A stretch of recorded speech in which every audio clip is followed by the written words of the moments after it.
Sejam bem-vindos ao nosso canal. O tema que nós vamos tratar hoje tem como título Os Laços de Família. No livro Jesus no Lar, do médium Chico Xavier, traz na lição número 1 as palavras de Jesus, quando ele diz que o lar é um curso ligeiro para a fraternidade que desfrutaremos na vida eterna. Sofrimentos e conflitos naturais são as lições. Então, todas as experiências que nós temos, que nós vivenciamos no lar, se tornam um grande material que nós temos que trabalhar para conquistas de valores mais elevados.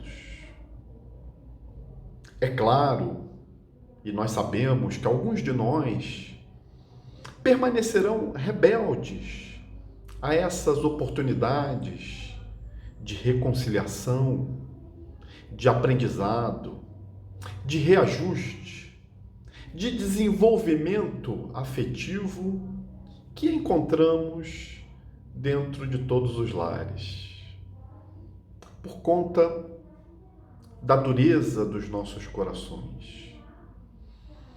E isso com certeza acaba nos trazendo mais problemas. Nós temos então, meus amigos, duas famílias, a espiritual e a terrena.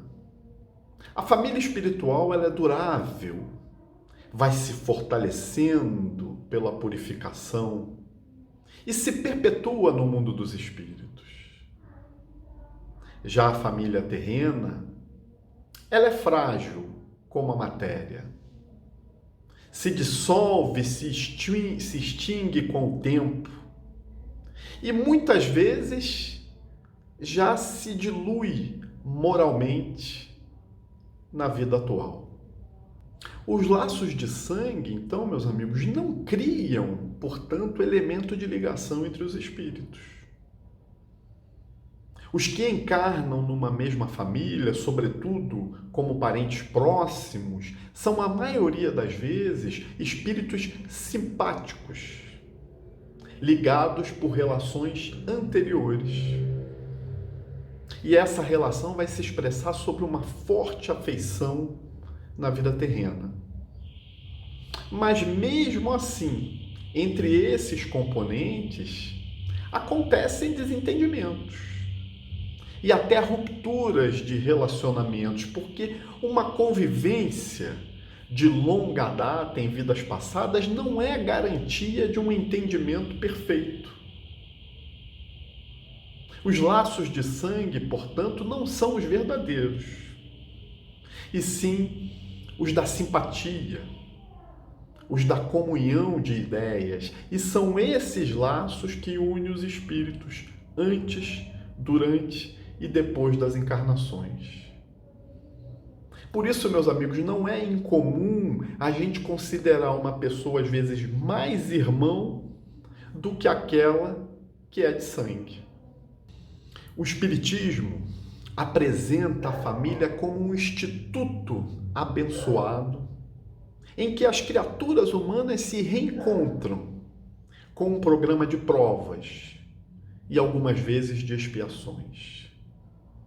Nós somos espíritos igualmente em evolução, mas com bagagens diferentes. E isso é que pode muitas vezes dificultar os nossos entendimentos. E aí nós pensamos que nós estamos unidos pelo laço da carne, mas na verdade o que nos une são as experiências de ontem. E muitos conflitos surgem exatamente em virtude das pessoas viverem debaixo do mesmo teto, desconhecendo essa necessidade grandiosa de aprender a conviver e não só a viver, porque existem diferenças entre conviver e viver.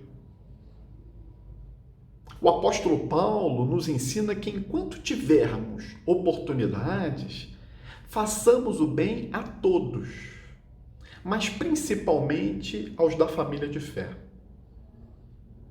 É claro que o apóstolo Paulo, nos recomendando um carinho especial para com nossa família, mantinha em vista essa obrigação inadiável de assistência para aqueles que convivem conosco. E a doutrina espírita nos esclarece que esses da nossa equipe familiar estão os nossos maiores desafios. Porque eles também são os que mais nos fiscalizam, são mais os que nos advertem, são mais que nos criticam, são mais que nos experimentam. Aquele que conhece os nossos defeitos é o nosso maior desafio. Porque se Deus nos permite o reencontro com afetos e desafetos numa mesma família, Ele está dando a grande oportunidade da gente fazer uma reconciliação, da gente aprender, da gente se aperfeiçoar. Na família, nós vamos aprendendo a quebrar a força do egoísmo. Porque lá nós precisamos aprender a cuidar do outro. Não há sofrimento inocente, não há cobrança injusta nem indevida. Aquele que deve, paga. Aquele que está sendo cobrado é porque deve. Mas se em lugar de eu me reconciliar, eu me vingo, eu estou reabrindo aquela conta com um novo débito, em vez de saldá-la. Nestes casos, nós não conseguimos entender, a gente não consegue compreender que a dificuldade que o outro me apresenta, na realidade, é a ferramenta que eu preciso para corrigir as minhas próprias fraquezas. E o mundo material é onde a gente encontra condições propícias para a gente colocar em prática tudo aquilo que nós aprendemos lá no mundo espiritual. Porque o mundo material ele é mais denso, tem problemas mais complexos, inter-relações sociais muito mais complicadas. Espírito Emmanuel já nos informou que o colégio familiar tem as suas origens lá na esfera espiritual. Em seus laços, reúnem-se todos aqueles que se comprometeram no além a desenvolver na Terra uma tarefa construtiva de fraternidade real e definitiva. E no decorrer dessa jornada, meus amigos, sucedem situações que irão traduzir na prática todo esse planejamento feito na esfera espiritual.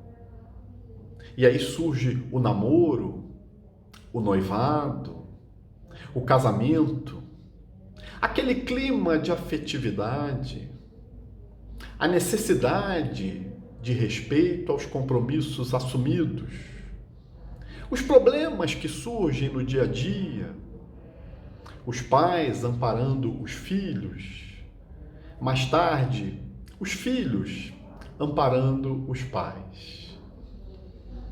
E quando nós desencarnamos no momento adequado, nós vamos perceber a extensão dos nossos erros em família.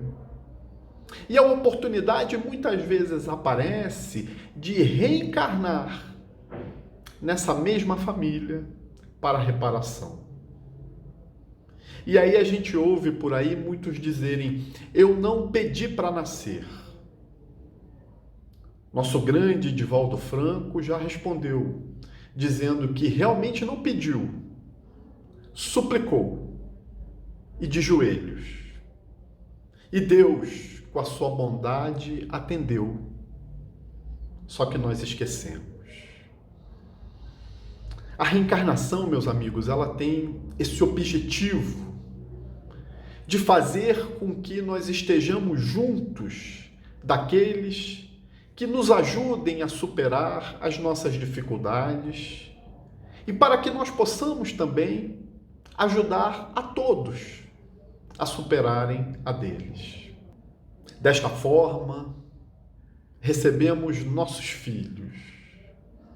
Na criança de hoje, o companheiro do pretérito, que nos bate à porta do coração, solicitando socorro, solicitando reajuste. E assim reencarnam, vestindo essa roupagem da inocência.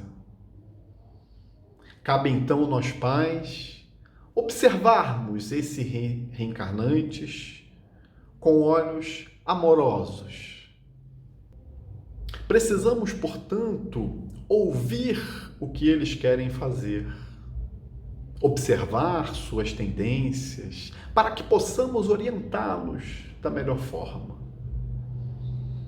Para terminar, o grande escritor José Saramago nos brinda dizendo que filho é um ser que nos emprestaram para um curso intensivo de como amar alguém além de nós mesmos, de como mudar os nossos piores defeitos para darmos os melhores exemplos e aprendermos a ter coragem.